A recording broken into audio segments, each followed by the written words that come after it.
right, well, welcome everyone. It's 9 a.m., so we'll go ahead and get started. We may have a few more people joining us, but I know it is 9 a.m. on the last morning of the conference, so thank you for being here.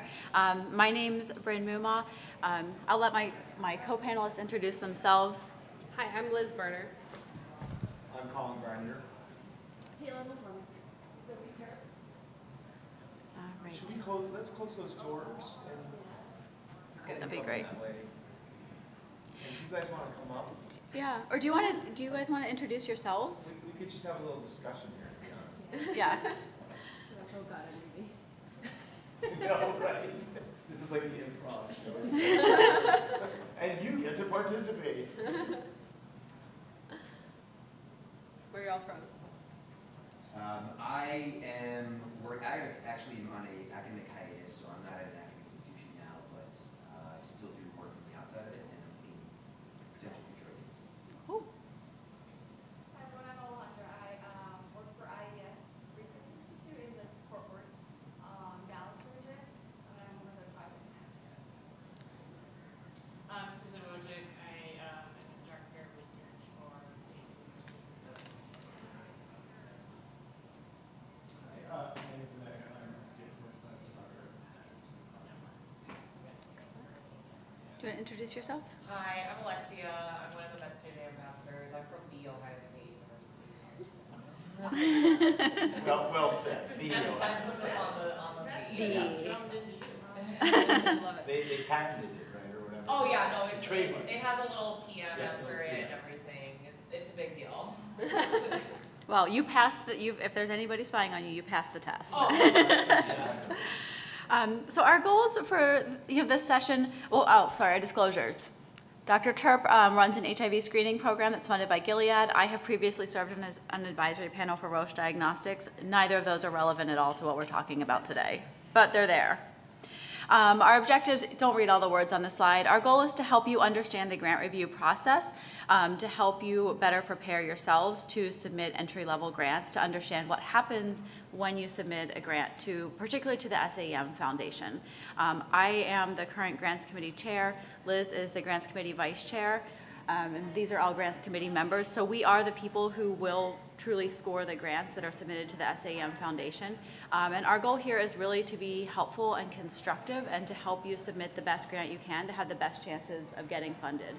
The foundation really wants to fund great science and emergency medicine, and we want to help get that science to where it needs to be funded. This is just a brief overview of the SAEM Foundation grants portfolio. There are a lot on here. I don't expect you to read them all. We'll go through them a little bit more. Here's the QR code. This is available in my slides on the app as well. This links you directly to a list of all of the grants, the amounts, and who is eligible to apply for all of them.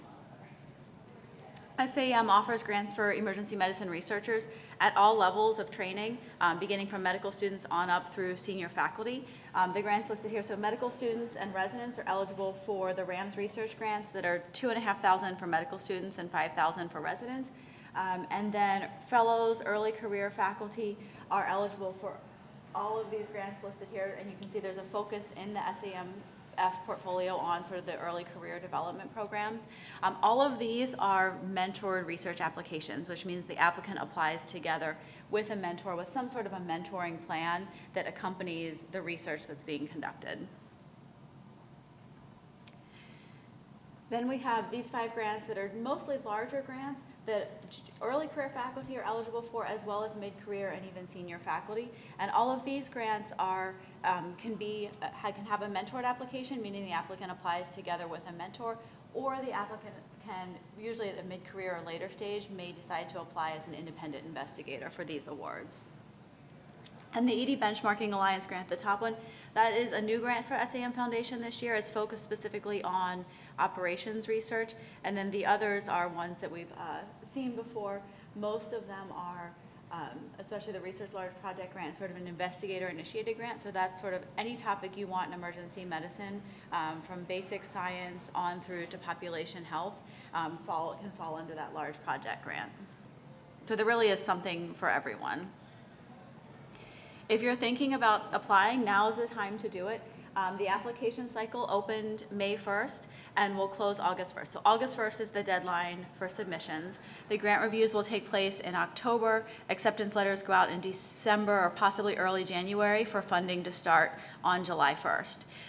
If you apply to the SAEM Foundation and are not selected, you will get feedback, very constructive, helpful feedback to help you make your grant better. We try to get that out in December so that you can make any necessary revisions and resubmit potentially to the Emergency Medicine Foundation deadline in February, and vice versa. If you've gotten feedback from them, you can absolutely resubmit that grant to us on the August 1st deadline.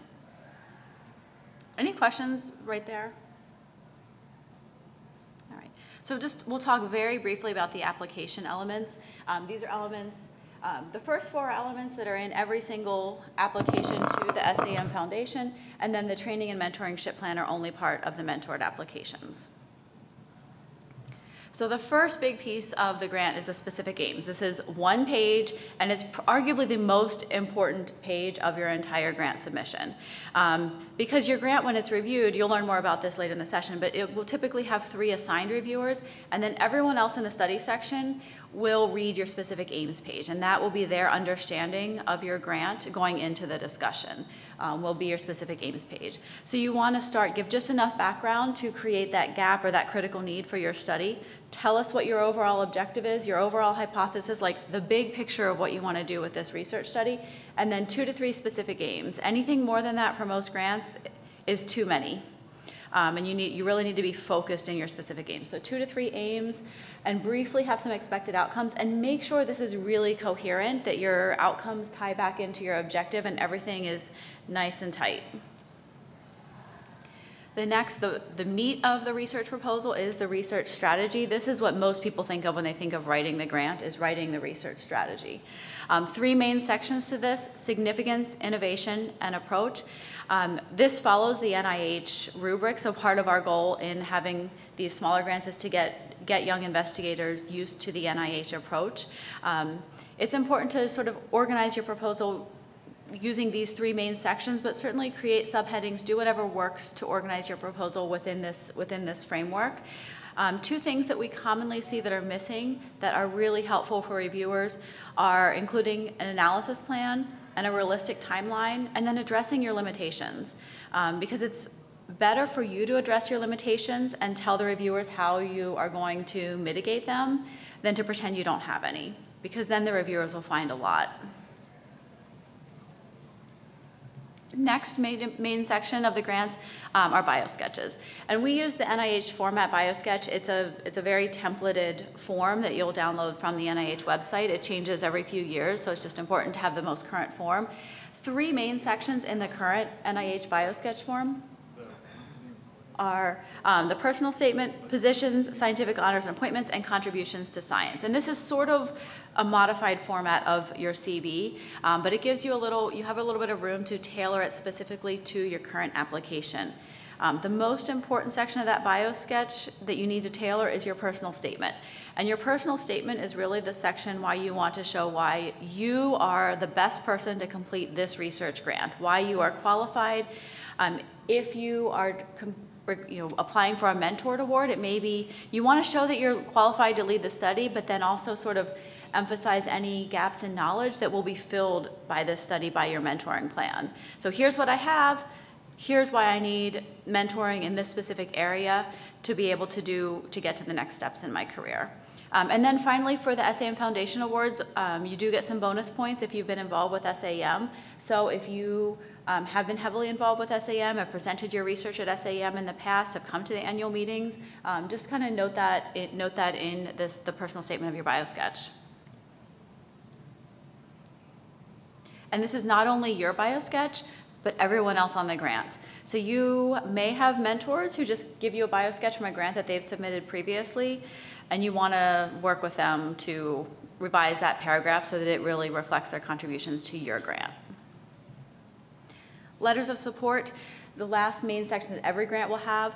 So letters of support really should come from anyone who will be supporting the project. And in that letter of support, they should clearly define their contribution to the project. So if your chair is giving you protected time to work on the grant, that should be in there. If you're using materials from someone else's lab, or you're getting a statistician is going to give you their time, that should be in the letter of support. So it doesn't just have to be them giving you money. If they are giving you anything, even access to a data set, if you know, permission saying, yeah, like I support this project and this junior investigator will have access to this data set for the project, that should be a letter of support, because it convinces the committee that you have the resources that you need to complete the study. And then finally, you want the letters to show communication and collaboration within the team. So if you're going to have weekly team meetings, have every person on the team say in their letter, I will attend weekly team meetings or monthly team meetings. It sounds silly, but it really shows that you're kind of all on the same page going into this project. And then finally, I mentioned a training and mentoring plan. So this is required only if you're applying as a mentored applicant. Within SAEMF, we have 2 grants, the Education Research Training Grant and the Research Training Grant, that are our 2 large training grants. They have a really large mentoring component to them, so they require a 2 to 3 page mentoring and training plan. For the other mentored applications, it can just be a paragraph or 2 in the mentor's letter of support, sort of discussing the mentoring plan, what they will provide for you. And it may just be content mentoring in a specific area. It may be sort of directed seminars. For the research training grant and the education research training grant, it may include formal coursework. But whatever you're doing, it should complement the research activities. So if you're doing a qualitative study, you shouldn't be going out and doing a quantitative course in mixed level modeling. So it should align. Like if you're doing a qualitative study, then maybe you're taking a course in qualitative methods, or you're going to a symposium on qualitative methods. And then finally, SAEM does have a lot of resources available beyond this section to help you prepare a high quality application, whether it is to SAEMF or to anywhere else. Because at the end of the day, we'd love you to submit your applications to us, but really we just want to promote the next generation of successful emergency medicine researchers. So use these resources to submit a great application. The grant writing workshop is a live workshop. It's always historically been the Tuesday of the SAEM annual meeting. Armed and Armed Med Ed run throughout the year. And then there are recorded grant writing webinars and research learning series. And then finally, there is a tutorial for the nuts and bolts of the submission system itself for SAEMF. Any questions? I got a couple questions. It's a little bit in the weeds, but I think it'll help me sort out my applications. Go for it. You know, obviously the AIM statement is 1 page. You know, typically the research strategy, what's the designated page range for that? So it depends on the application. We have a table on our website that lists the page limits for the research strategy. It's anywhere from 4 to about 8 to 9 pages, depending on and it really kind of depends on the amount of the application. Like if you're expected to do a bigger project over 2 years, you get more time to explain what you're doing. Whereas if it's one of the resident or med student grants that's a small amount of funding for a relatively limited project over 1 year, you don't need as much space to explain that. And we don't want to make the bar, we want to give you enough space to explain your project while not making it too onerous to apply for funding. And that's kind of the balance that I think we all try to strike with these applications. And then on that same note, it's just the letters of intent from the people that are supporting the work. Are those letters typically a 1-page letter on their letterhead? Yep. Sometimes, like maybe the mentor's letter, if they're putting in the mentoring plan, might go on to the 2nd page, but 1 page is standard. And keep in mind that the reviewers are reading all of those. So sometimes if you can be succinct, that's better, because it's more likely to be read. Thank you, I appreciate it. Yeah. All right. I'll turn it over to Liz. So we just wanted to briefly go through how we score the grants, and we use the NIH scoring system, which in the NIH scoring system, 1 is better than 9. It's a reverse score there. And when a reviewer reads through your grant, they score those different aspects of your grant, 1 through 9, and then there's an overall impact score, which is not an average, right? So like 1 through 9 on your 5 sections, but then the overall impact score might not be an average of those things. And typically, like getting a 1 means it was like an exceptional application. It was very strong, and there was like nothing that the reviewer could critique, right? And as there's small weaknesses that might appear or concerns that the reviewers have, that score decreases. Typically, we discuss grants. They all get scored, and then about the bottom half of scores we don't actually discuss in committee. So you'll still get feedback on it if you're scored in that area from the individual reviewers, but it won't have the entire review committee come together and talk about it. You'll just get the feedback from the individual reviewers. And that just is a standard review process because there are often many more applications than we actually have time to be able to discuss. So a study section is what we call the group of people that come together to discuss an application. And this consists of a lot of different people. So one is an SAEM administrator. They start on August, well, they start even before August 1st when applications are complete, but by August 1st, when all applications have been submitted, they check and make sure that all the components are there, right? That it is a full application, that it wasn't, inadvertently submitted when someone was just trying to look at what the application might look like. And they also make sure that the person who's applying is eligible for the award, right? So that they're the right career level, and also, that they are an SAEM member. All those things that need to happen for them to be eligible for funding are checked before it goes out to review. The grants committee chair selects the study section chairs. And so typically people who have several years of experience at a minimum on the grants committee and other review committees, either for the NIH or for EMF, are selected as chairs of the study section. So they're the people that will organize the reviews that are going on, make sure that everyone's getting a thorough, adequate, and fair review. And also assigns the reviewers to the study sections because we want to make sure that there's no conflicts of interest. So we ask everybody early on, do they have any known conflicts of interest? Is their office mate submitting an award? We want to make sure that they're not reviewing their friends' awards, right? Because that's just not fair. And we want to make sure that we're very clear and transparent about the review process. And is also available to discuss with the administrator eligibility. So if there's like a question like, oh, is this an early career person or not an early career? Some of those things we have it laid out, but there's situations that come up. People return to an academic career after years away. Maybe they were heavily involved in clinical work and operations and now are coming back to research. They might still be eligible as an early career investigator, and sometimes that needs to be clarified. And then also, after all the reviews have gone out, they calculate the pre-meeting scores to have that discussion about which awards we'll discuss in the meeting and which awards or proposals won't get discussed by the full committee. Those study section chairs are really important to the review process. They assign the reviewers. They propose those scores, those proposals we won't discuss due to the pre-meeting score, and that's called a triage process. Everybody has the opportunity to object to triage. So if two people review a grant very differently and it ends up with a low score, the person who scored it well can be like, you know what, I think we should discuss this. I think something was missed. The score doesn't seem right. So it's not a unilateral decision that we won't discuss an award. And then also run the study section meeting. They organize a discussion, and they take the reviews from the committee and organize the summary statement that you get back afterwards that has all the reviewer comments and also a summary of the discussion that happened in the meeting.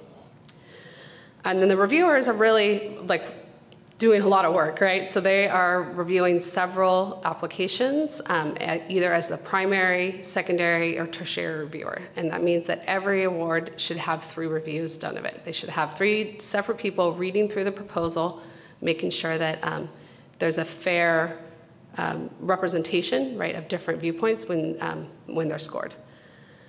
They also read all the other applications to that award. So they score 3 of them before the meeting, but they also are reading through the other ones, just not doing a detailed preparation of it. And then all the applications that are actually reviewed in the meeting, everybody on the committee will score, right? So if you've ever gotten an award back and you're like, there's, a lot of comments, but I didn't see a number on it, that's, what happened is that we weren't able to discuss that one, but we were still able to review it and give you feedback on it.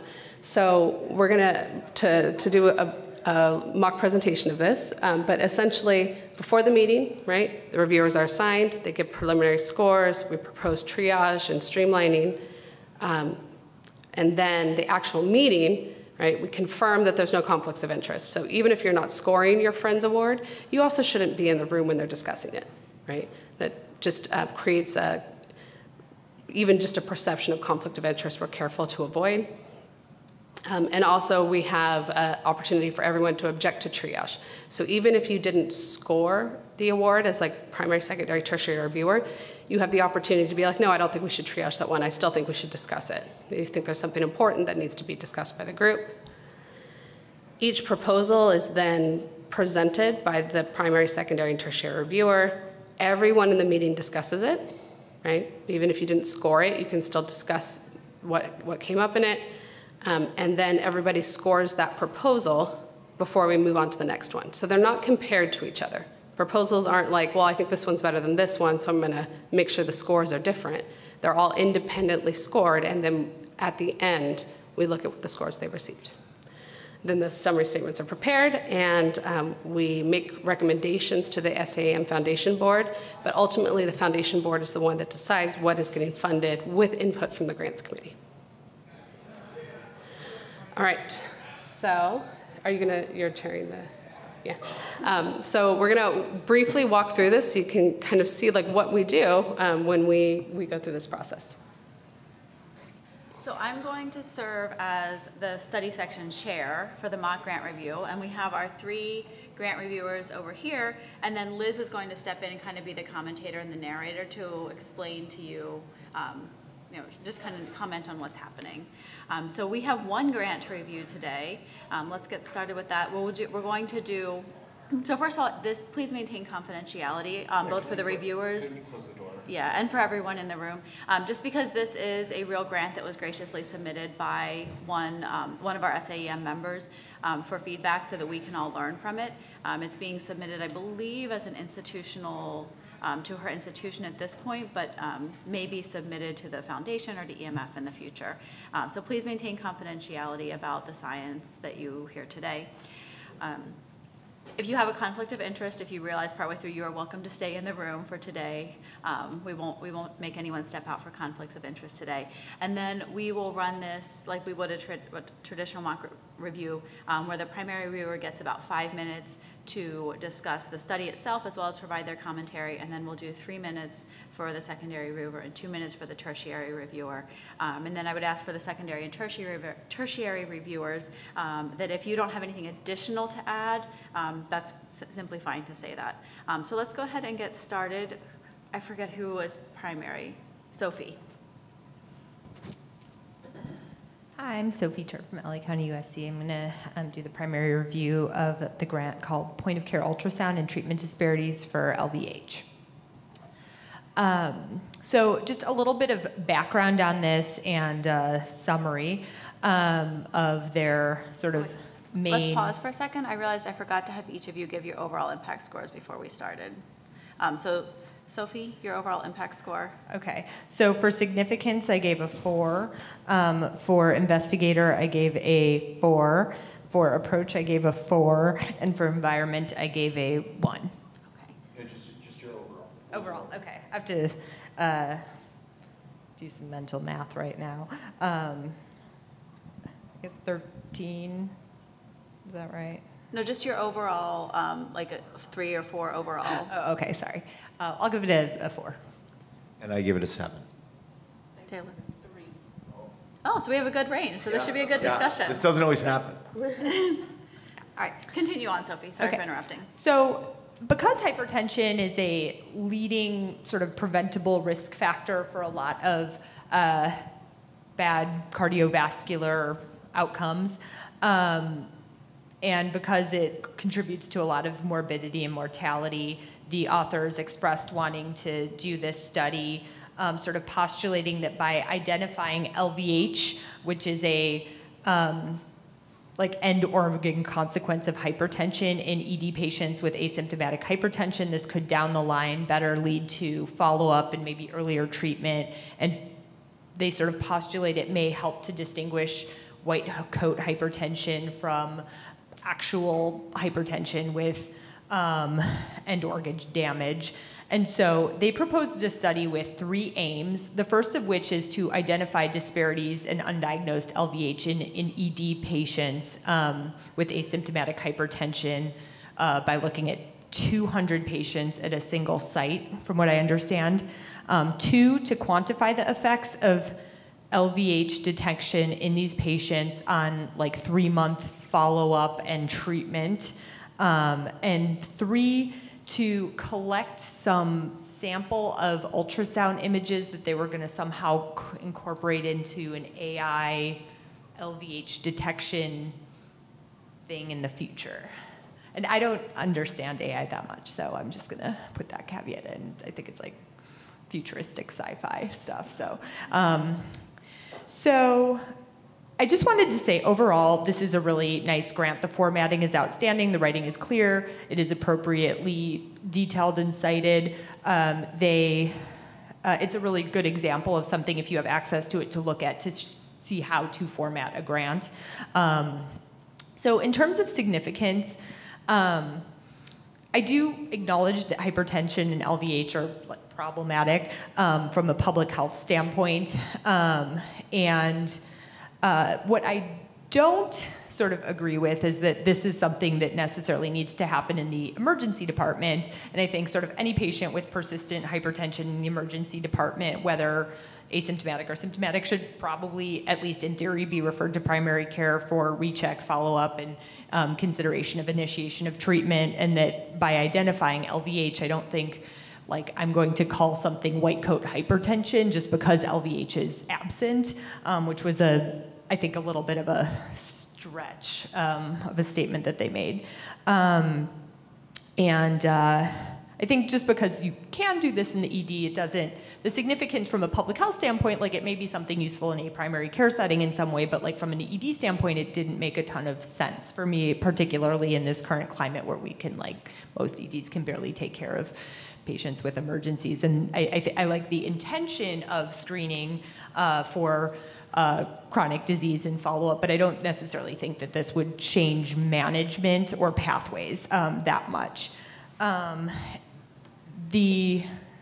was going to say, like, just the commentary on this right now. So Sophie Terp is presenting as the primary reviewer, and it's her job to give the summary to the rest of the committee. Everyone's read through it briefly, but to make sure that we're focusing the discussion, she's discussing the main points of the grant and her primary strengths and weaknesses of the award as she's reviewed it. So just everyone to understand, like, this is her job as the primary reviewer, is really to present the award to the group.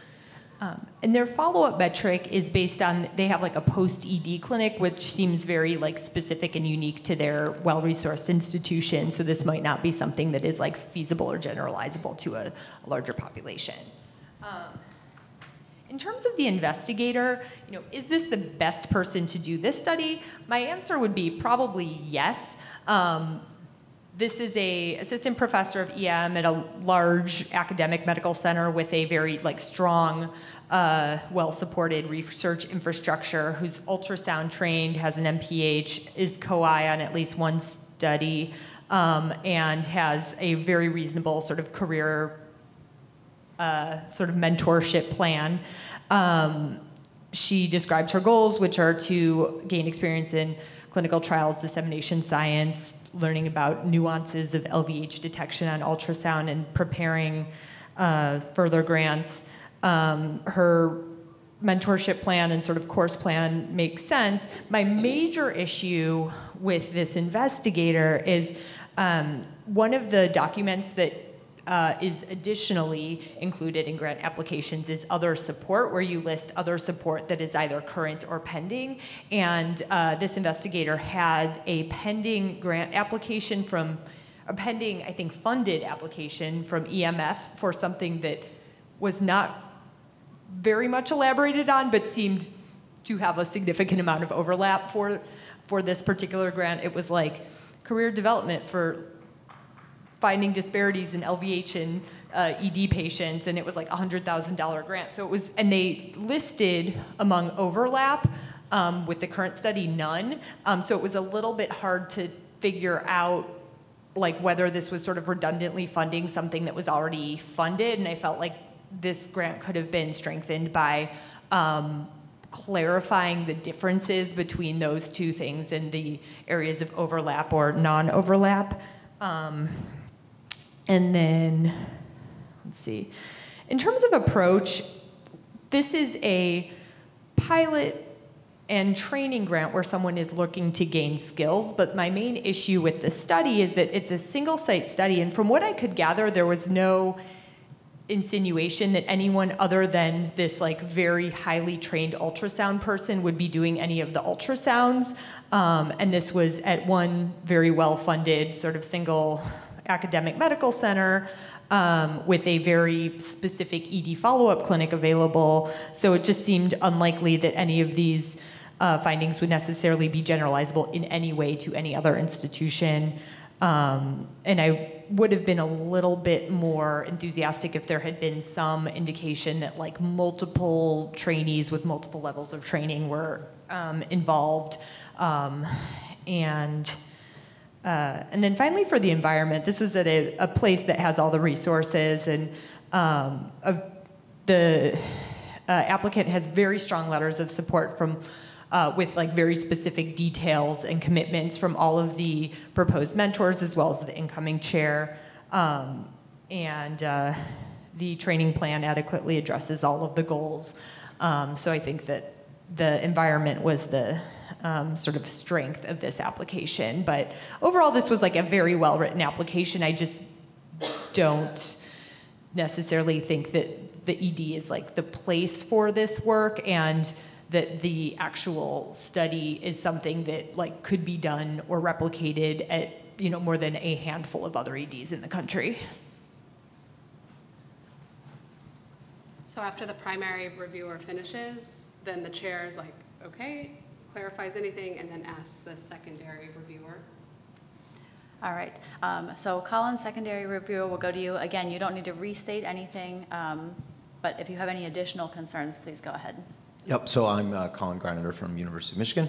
And thank you, Sophie, for that great review of the grant. I had some similarities in my review and some that were quite different. I agree about the investigator, although I had not picked up on the issue of the other potential funding for this project. I agree about the institution. I also agree that the grant is innovative. I think we have an ACEP clinical guideline for asymptomatic elevated blood pressure, and it's very stringent. It recommends against routine screening, and I'm talking about serum creatinine, urinalysis, EKG are not recommended. So there's very little that's recommended, although there is some consideration for select patient populations like those with poor follow-up or disparities in care. So I think what's innovative about this grant is we don't know how POCUS might fit into that. Could POCUS be a reasonable screening method where even, say, EKG and urinalysis are not?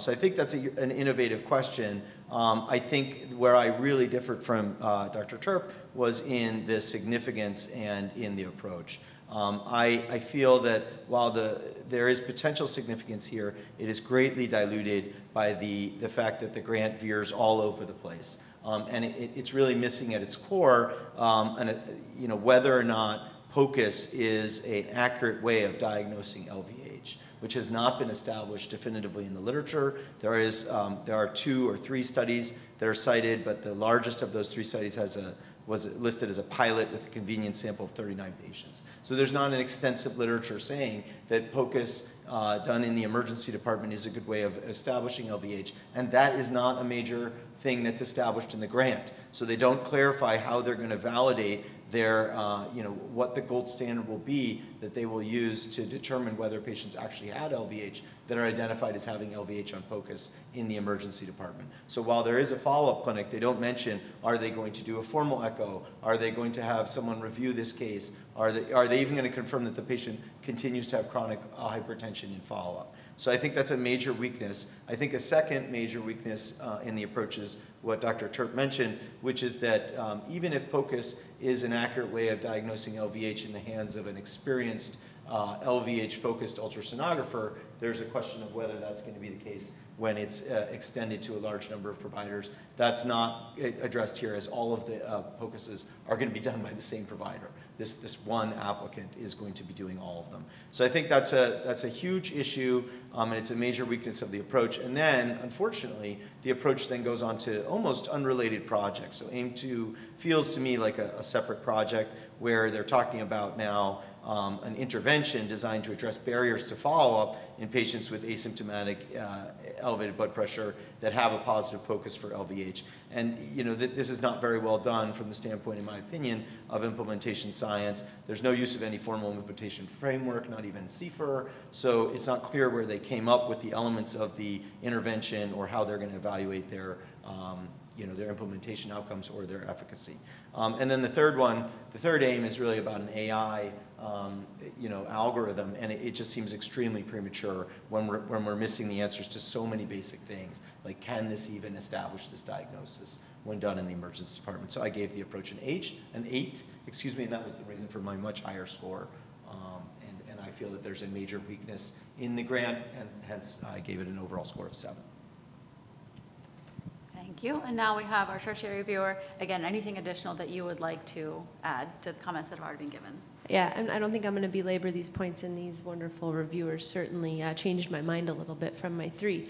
The only other thing that I would add is it just seems like the grant seems much too large in scope, and that's kind of what you were getting at with these 3 sort of disparate aims. I just think that this isn't something that could be accomplished very easily in 2 years. Overall, I think this is an excellent candidate with an excellent mentorship team and a project that I'm not super wild about, but the overall extremely well written, and I'll sort of knock my score up a little bit, but generally more impressed than Dr. Greineder. So at this point, after the 3 reviewers have brought up their initial reviews, the chair will ask the rest of the committee, who are you all, right? And typically during this point, you've read the applications, but then you're also reading through it again while those reviews are being announced and discussed. Is there any other discussion points? And people at that point will ask questions about the grant. Like, well, did you notice this? Did you see that? Like, this is when the rest of the committee also has the opportunity to bring up issues or strengths. And during that point, I just want to add, a lot of times it's really helpful because there will be people with different areas of expertise. So someone who really understands AI might be able to weigh in and say oh, this is actually really great, or this is totally not how to approach it. And it really helps to let the rest of us better contextualize the application. Or sometimes they'll know that something's already been done, right? Which we didn't know. They're like, oh, did you know there was already a study that did this 5 years ago? No. So I think it's...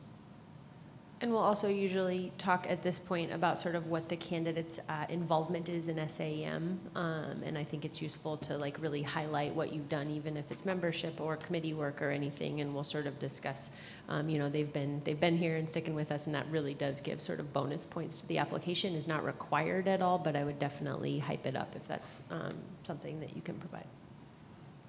Yeah.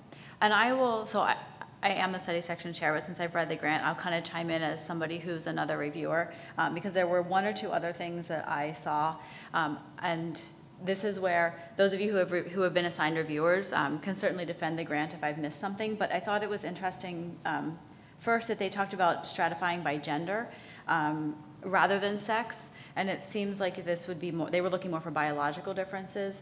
So I wondered if they maybe used the wrong term there, and the application could be approved by looking at biological sex rather than gender. Or at least the use of gender over sex was not justified. There may have been a reason for that, but I didn't see it justified. And then I felt like it sort of ended abruptly. I would have liked to see a timeline for completion and a section that sort of had some of these anticipated challenges, and maybe sort of explaining their rationale or how they might overcome some of these challenges in generalizability and in identifying a gold standard for LVH. I was also unclear myself about whether they really have the adequate resources to do this. So it sounds like they're going to need research associates to screen and enroll. They need this ultrasound-trained physician available to complete the POCUS studies. So I would have liked to have seen a little bit more about the number of patients they have in the emergency department, the number of patients they have with persistently elevated blood pressure, and the number of those who come in during the hours that the RAs and the ultrasound-trained physician are available, because I would think that that's something they should be able to pull pretty quickly from their EMR. And so I'll just say that I completely agree about the sex, and I forgot to mention that, and that should definitely go in their summary statement so that they can change that for future applications. And yeah, I had the same feeling about why didn't they provide any preliminary data, at least about how many patients they're getting, to give us a sense of feasibility. Yeah, especially because it seems like they're doing some work in this area, and they didn't really put a lot of that previous work in. Like, I think it would have been helpful for me to understand what they've already done that makes, and how this builds on that, and how what they've already done shows me that the current study is feasible. Yes? When you are reviewing a grant application, do you ever have moments where you read that application and it just seems like it does not at all match the actual grant? And if so, do you ever put that in the feedback? Because I think a lot of people would aim to review your feedback and then reapply, but even if they provided a perfect application, if it wasn't relevant, it wouldn't be very helpful to reapply. Sure. So I think that's a key point, is so matching your application to the appropriate category. And there certainly are some ideas and some research topics that could fall, like a global ultrasound study. So does that fall under the global grant, or does that fall under the ultrasound grant? If that happens, first I would encourage you to reach out before you submit to let us sort of help you find the best fit. Because we do ask that we require this year that you only submit in you pick one category. You can submit multiple applications on different topics to different categories. But if you're submitting an application with the same, you can only submit one application with those aims into one category. But yes, you will get that feedback. I think if we feel like your application is completely, like if you submit something to the operations grant that isn't operations research, you may get the feedback that this is a really great idea, but it's not really operations research, so maybe you should consider putting it under like the large project grant for next year, or into a different category. EMF has a pilot grant that is sort of wide open, $50,000 grant that you can apply in any topic. So there's really nothing that's irrelevant unless it's completely outside of emergency medicine. So that's where it is important to kind of read the RFAs. And if there's any question, that grants@saem.org, send an email. It goes to the staff, who will then loop in Liz and me if there's any question. But we're really here to help and to help you find the right category. And sometimes a question will even be raised during a review session, and the staff will say, oh no, like they cleared this with me first, this is how it's supposed to be, this is what we advise them to do. That's not an issue. Continue on with the review and just end that critique very abruptly. Yeah. So after the three reviewers have presented their reviews and the chair has summarized kind of the discussion and everybody's had an opportunity to ask questions, then we ask if the reviewers are going to change their scores. So the chair will then ask the three reviewers that did the preliminary work if they've changed their score after the discussion. So I'm going to downgrade to a 6. Oh, I'm going to stay at a 7. All right, so our range of scoring is 5 to 7. So now those three would enter their final scores. Everyone else in the audience, please enter your impact score. If you're going to score outside of the range of 5 to 7, please verbally say so now. And then when you enter your score, please enter a few comments as to why you are scoring outside of the range set by the assigned reviewers. And that concludes our review of this grant. All right. Any questions? We have about 5 minutes left. Was this helpful? Okay. Are there any questions? Yeah. I have a question that's independent of the review part. As you were saying before, it's more technical because it's SAM. So is that, you mentioned your slides were online, and I cannot find them in the session whatsoever. Oh. That may be because it's hard, like the login process and the app is frustrating, but I don't know if anybody's you were able to find them on there? Yes. If you go into the session, at the bottom left, there's a little, like, it looks like a play button that says slides. They should be there. And also, then like pop up all the presenters, and then you have to click on. If you send me an email, it's eburner@usc.edu. I will send you a copy of the slides. Yeah, same here. Can I just promote the grants committee for a second? So Liz and I both are at an institution that like 10 to 12 years ago didn't really have much like historical research infrastructure, federal funding. And so we didn't have a lot of prior grant applications to look at, or institutional memory about sort of how to go through this process. And I think we've both been on the committee for a long time, and without like having learned from more experienced reviewers, some of whom actually sit on NIH committees or other sort of committees that have rigorously reviewed grants for a long time, I really would not have been able to learn how to submit successful federal grants. And it really has been so helpful. And I just generally don't like meetings or committees, and I'm not a joiner, but it is like the one committee that I'm very committed to and have learned so much from. I strongly suggest anyone to like consider it if you're interested in pursuing federal funding or foundation funding. And I have sat on a bunch of grant committees, and I still do the SAEM grant committee because we've had great leadership. It's very well organized, I have to say. Bryn has been our leader for 2 years, and the person before that was really organized, and I see a path for really, really organized RFAs. You were wondering, I think the RFAs are very clear, they're reviewed regularly. We even do, sort of reviews of the significance of the grants. Are they really achieving the aims that the committee has? So it's a wonderful thing to be a part of if you want to join. Yeah. And I think especially if you have not seen what a complete grant application looks like, being on the grants committee, you will see dozens in your first year, and you'll get a very quick feel of like, oh, this is hard to follow. Like visually, I just don't even want to read this grant because it's wall-to-wall text and it's hard to get through. Whereas when you put a figure on every page and you have, an outline within the grant, and there's an organizational flow and certain sentences are bolded, it's just visually so much easier to read. And it's there's a little bit of creativity and grants. There's a lot of grantsmanship and a little bit of creativity that's allowed even within the NIH framework. And I think it's really helpful to see how different researchers manage that. And do you want to mention, we have a program, we don't throw you in on the deep end. I was going to Yes. say, Yeah. We do have a resident reviewer program. So if any of you have residents at your programs who are interested, we just finished our applications for this year, but we do have a resident reviewer program. And anyone who's new on the committee will be assigned to either their subcommittee chair or another senior mentor to sort of mentor them through that first year of grant reviews. So you're not just kind of thrown in and expected to work in a vacuum and produce scores. So we try to make it as gentle as possible. That's not fair to the reviewer, but it's also not fair to the applicant. Like, we want to make sure that all the applicants are getting good quality reviews, so we don't just like send somebody who has no experience in to like put this really important score without some guidance and some review by someone who's experienced it. If you sit on the committee or serve as a reviewer, like, can you still submit the funding? Yes. All the time. I am not allowed to submit grants, but everyone else on the committee is allowed to submit grants.